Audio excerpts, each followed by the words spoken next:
kita mulai belajar pada siang hari ini, silahkan ketua kelas pimpin teman-temannya berdoa.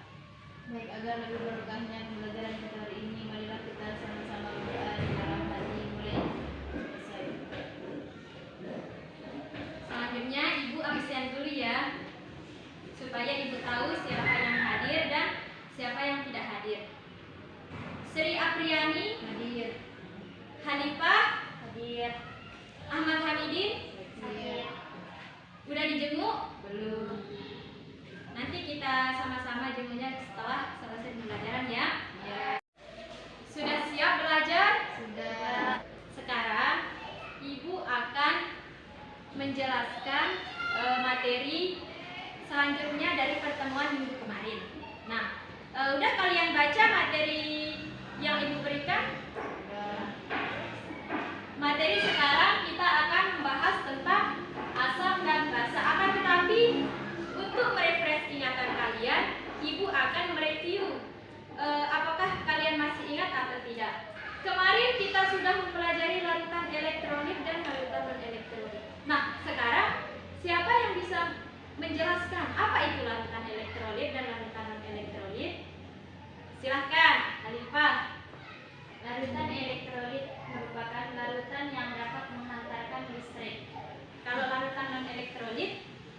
Larutan non-elektrolit merupakan larutan yang tidak dapat menghantarkan listrik. Bagus. Nah, selanjutnya siapa yang bisa memberikan ibu contoh tentang larutan elektrolit dan non-elektrolit? Ayo, siapa yang bisa angkat tangan? Masa belum 1 bulan udah lupa? Silakan, Sri. Contoh larutan elektrolit NaOH. Terus ibu berikan ya untuk kalian ingat lagi. Contoh larutan elektrolit itu ada HCl, NaOH, dan lain sebagainya. Kalau non elektrolit itu contohnya kayak gula, dia tidak bisa menghantarkan listrik. Tuh. Nah, terakhir nih ibu mau tanya, apa kaitannya materi yang kemarin sama materi sekarang? Apa kaitannya dengan materi kemarin? Ayo. Kaitan dengan contoh. Terus, yang penting gak usah malu-malu, yang penting bisa ngejawab.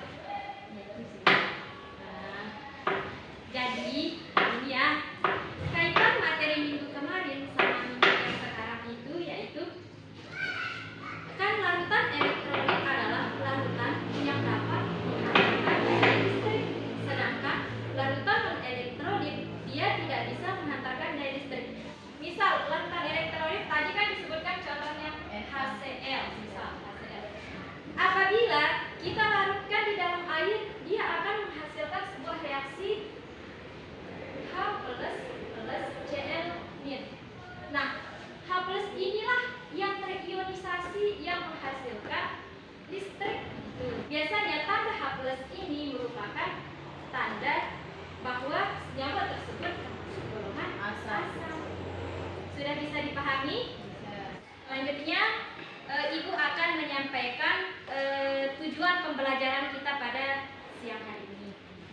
Adapun tujuan pembelajaran kita pada siang hari ini yaitu kalian dapat membedakan mana yang termasuk asam dan yang termasuk basa, baik dari pengertian maupun dari contoh-contohnya. Nah, sekarang ibu akan bagikan kalian LKS. Silahkan kalian berkumpul sama kelompok yang sudah ibu berikan. Ini untuk kelompok A, ini untuk kelompok B. Baik, sekarang ibu akan mulai menjelaskan tentang asam dan basa. Tapi sebelum ibu menjelaskan, alangkah lebih baiknya kalian memperhatikan ke depan, tidak usah main-main, jangan ada yang bergosip, supaya kalian bisa mengerti. Nanti ibu akan buka sesi tanya jawab ya. Di dalam kehidupan kita sehari-hari sudah banyak contoh asam dan basa. Misalnya, pernahkah kalian meminum air jeruk? Pernah. Rasanya seperti apa? Asam. Ya, itu air jeruk termasuk ke dalam contoh asam. Nah, selanjutnya, apakah kalian pernah tanpa sengaja atau disengaja meminum air sabun? Rasanya, nah, itu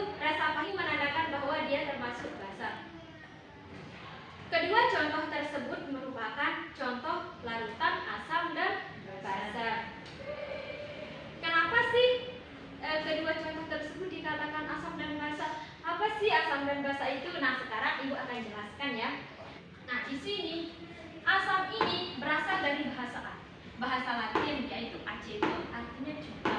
Sedangkan basa berasal dari bahasa Arab, yaitu alkali, yang artinya abu. Kedua definisi ini masih belum jelas, masih dikatakan masih ambigu, masih bermakna ganda.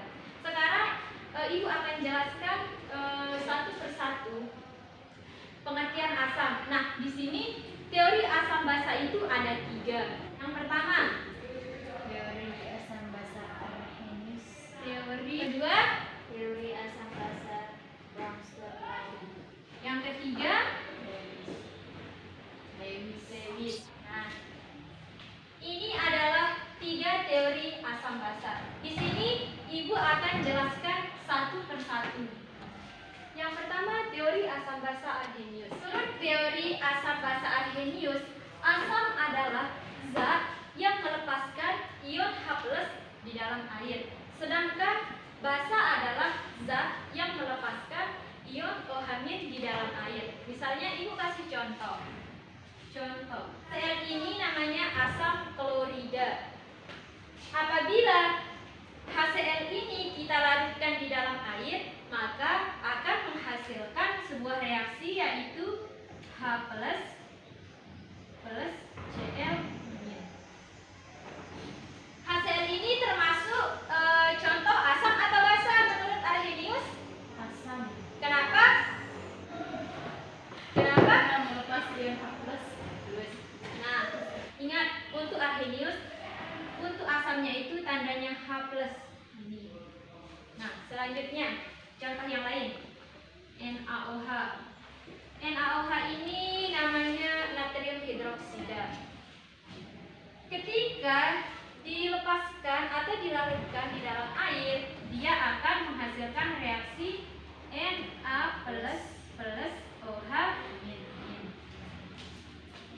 Ini NaOH contoh asam atau basa? Ingat, untuk teori asam basa Arrhenius itu untuk asam tandanya itu H+. H+ ya untuk asam. Kalau untuk basa tandanya itu OH-. Teori asam basa Bronsted-Lewis ini biasa dikenal dengan teori asam basa konjugasi. Kenapa? Karena ketika si asam melepaskan proton atau H+, dia akan menghasilkan sebuah basa konjugasi. Sedangkan ketika basa menerima proton atau H+, dia akan menghasilkan sebuah asam konjugasi. Untuk mempermudah kalian mengingat mana asam dan mana basa untuk teori asam basa Bronsted-Lewis.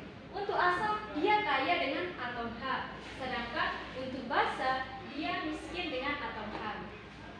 Misalnya, contohnya dalam reaksi HCl plus H2O menghasilkan H3O plus Cl-. Yang pertama, kita cari pasangan asam basa konjugasinya dulu. Yang mirip, kita cari yang mirip. HCl mirip dengan L-. Ingat, pasangan asam basa konjugasi itu selisihnya itu 1 atom H atau 1 hidrogen. Ingat selisihnya. Di sini kan HCl memiliki 1 atom H, sedangkan di sini tidak ada. Terus yang kedua, pasangan H2O dengan H3O plus. Di sini banyak atom H-nya itu berapa? 2. Di sini 3. Nah, berarti selisihnya itu cuma 1. Nah, sekarang kita akan menentukan mana yang termasuk asam, basa konjugasi sama asam konjugasi. HCl ini kan asam karena dia mendonorkan atom H-nya kepada si H2O. Berarti H2O ini termasuk basa. Nah, ketika si HCl ini mendonorkan atom H-nya kepada H2O, maka sisanya itu tinggal ini Cl-. Sisanya Cl-. Ini kan dia awalnya asam. Setelah dia mendonorkan asam, ingat dia kaya akan atom H. Setelah dia mendonorkan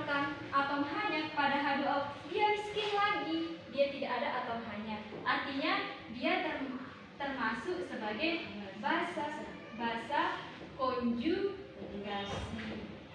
Terus selanjutnya H2O. H2O ini telah menerima atom H dari si HCl, maka dia akan menghasilkan H3O+, yang dimana yang awalnya H2O ini miskin, dia termasuk basa. Ingat, basa itu dia miskin akan atom H, sedangkan setelah dia menerima atom H dari si HCl ini, dia menjadi asam, dia kaya akan atom H, berarti namanya di sini asam konjugasi. Yang ketiga, teori asam basa Lewis. Di sini Lewis mengemukakan sebuah pendapat baru. Nah, menurut teori asam basa Lewis, asam adalah penerima atau akseptor pasangan elektron bebas. Yang kedua, basa. Nah, menurut Lewis, basa adalah donor atau pemberi pasangan elektron bebas.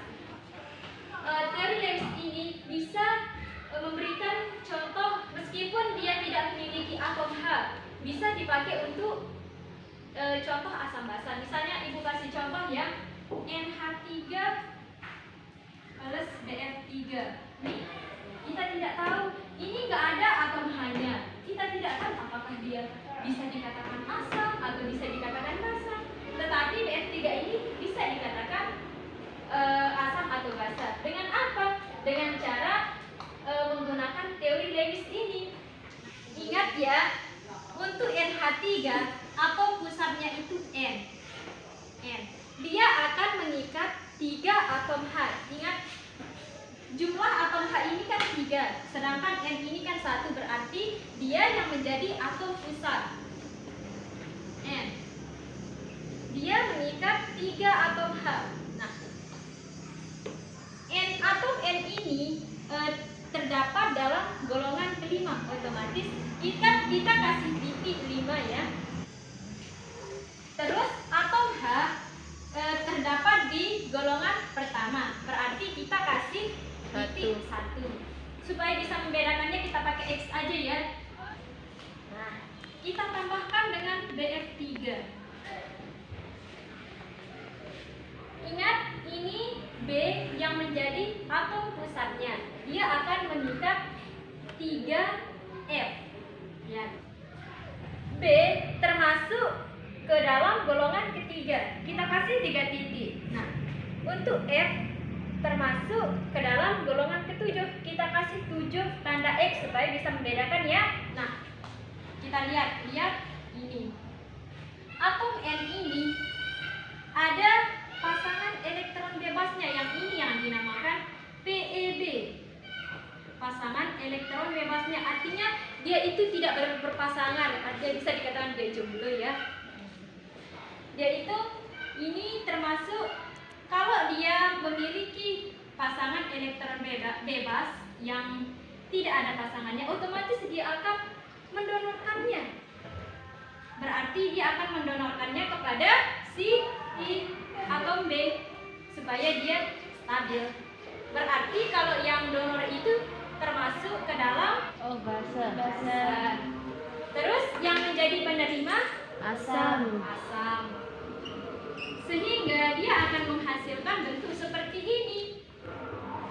Ini dia akan memakai bersama pasangan elektron ini, dia akan pakai bersama dengan si B. Apakah ada yang belum dimengerti? Tidak.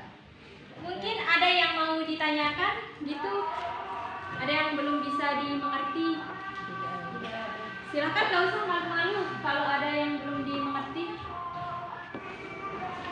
Nah, kalau sudah dimengerti, kalau sudah tidak ada yang ditanyakan lagi, sekarang kalian diskusikan teka-teki yang sudah ibu buat di akhir LKS. Nanti akan ibu tunjuk satu persatu untuk maju ke depan perwakilan kelompok ya. Kalau ada hal-hal yang tidak mengerti bisa ditanyakan ke ibu ya.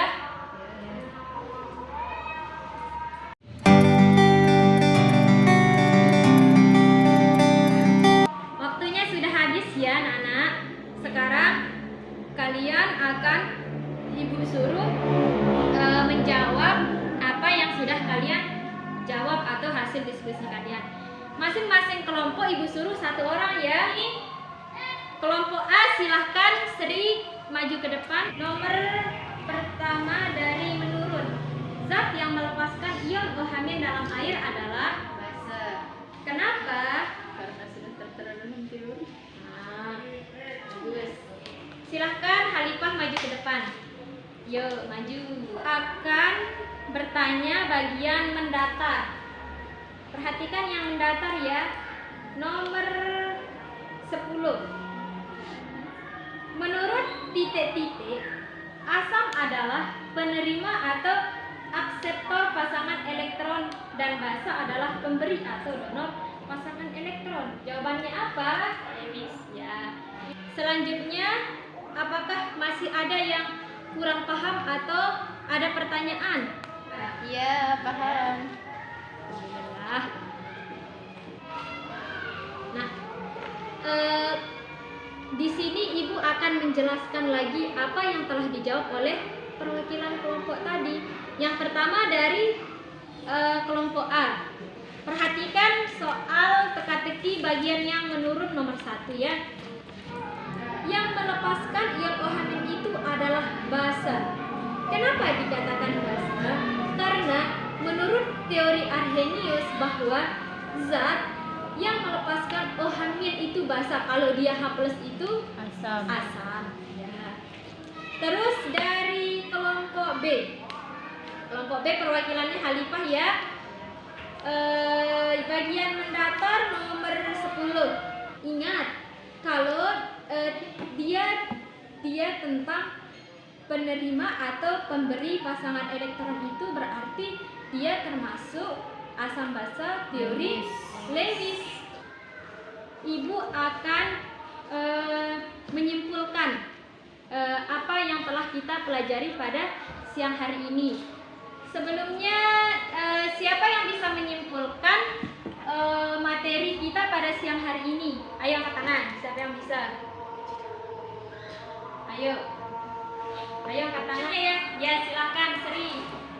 Teori asam basa itu ada ada 3 pendapat. Yang pertama yaitu teori asam basa Arrhenius, yaitu asam melepaskan ion H+ dalam air, sedangkan basa yaitu melepaskan ion OH- dalam air. Sedangkan menurut teori asam basa Bronsted-Lowry, asam yaitu donor proton atau H+, sedangkan basa yaitu akseptor proton. Dan yang terakhir yaitu teori asam basa Lewis, asam yaitu penerima atau akseptor, dan sedangkan basa itu pemberi atau donor. Sekian. Terima kasih Sri ya atas simpulannya. Benar sekali simpulan dari temennya, tapi Ibu akan menjelaskan lagi simpulan materi pada siang hari ini. Nah, simpulan materi pada siang hari ini yaitu seperti yang sudah dikatakan benar tadi, asam itu berasal dari bahasa Latin yaitu acetum yang artinya cuka, sedangkan basa berasal dari bahasa Arab yaitu alkali yang artinya tanah. Nah, terus pengertian asam basa itu ada 3 teori yang menjelaskan pengertian asam basa. Yang asam basa Arrhenius itu, ingat kata kuncinya ya, dia kalau asam itu dia melepaskan H+ ya. Ingat kata kunci untuk Arrhenius, kalau dia asam H+, sedangkan kalau dia basa itu OH-. Nah, yang kedua yaitu teori asam basa Bronsted-Lowry. Teori asam basa Bronsted-Lowry ini, ingat kata donor dan akseptor. Di sini yang didonor atau yang diberi itu sebuah proton yaitu H+, sedangkan basa itu sebagai akseptor atau penerima proton atau H+. Nah, yang terakhir yaitu teori asam basa Lewis. Nah, teori asam basa Lewis ini yaitu sebuah teori baru. Dia tidak menggunakan transfer proton, akan tetapi dia menggunakan serah terima pasangan elektron bebas. Nah, di sini menurut Lewis, asam adalah penerima atau akseptor pasangan elektron bebas, sedangkan basa adalah pemberi atau donor pasangan elektron bebas. Nah, tadi kan Ibu sudah menyimpulkan materi pada siang hari ini. Sebelum kita tutup pembelajaran pada siang hari ini, silahkan dipelajari materi minggu yang akan datang. Kita akan belajar tentang larutan penyangga sama larutan hidrolisis ya. Untuk tugasnya bisa dilihat pada bagian terakhir LKS ya. Yang dikerjakan. Jangan ada yang tidak mengerjakan tugas ya. Nah, sebelum Ibu akhiri di sini, Ibu akan mengumumkan kelompok mana yang bagus. Kelompok mana yang bagus. Intinya semua itu bagus, tapi ada yang lebih bagus pada kelompok A. Yeay, silahkan perwakilannya maju ke depan menerima hadiah ya.